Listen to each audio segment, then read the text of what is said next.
त्यांना आज उमेदवारी अर्ज दाखल केलात, कुठल्या प्रभागात उमेदवारी अर्ज दाखल केलात, कोणती? हा बोला. प्रभाग 7 मधून मी सर्वसाधारण सदस्यात भागलो, भारतीय जनता पार्टीच्या भागलेलो आहे आणि पक्षाने जर उमेदवार दिले तर मी लढाचे म्हणजे हे आहे. पण माझ्यानंतर दुसरं कोणा जरी पक्षात दिलं असेल तर त्याचे मी प्रचार करायला तयार आहे आणि मी माझा फॉर्म काढून विरोधकांपेक्षा आपण वेगळे कसे असाल? नाही, मी माझं 3 टर्म मी निवडून आलेलो आहे आणि लोकांच्या कामाचे हेच माझं प्रार्थना असेल.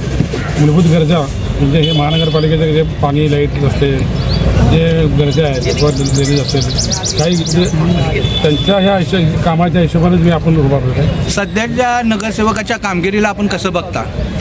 नाही, आता सध्या कसं आहे, काय कामं की झाले असतील आणि काय राहिलं असतील ते राहिलेलं कामं आम्ही पूर्ण करू. पाणी प्रश्नामध्ये निष्ठावंत विरुद्ध कार्यकर्ते असा एक वाद पेटलेला आहे आणि प्रभाग 7ला घेऊन देखील बऱ्याच घडामोडी घडत आहेत. त्यावेळी तुमचं कसं विचार करेल काय? नाही, सांगितलं की पक्षाने जर तिकीट दिलं तर मी उभा राहणार, म्हणजे पक्षाने दुसरा कुठला उमेद दिला असेल तर मी म्हणजे त्याचा प्रचार करतो.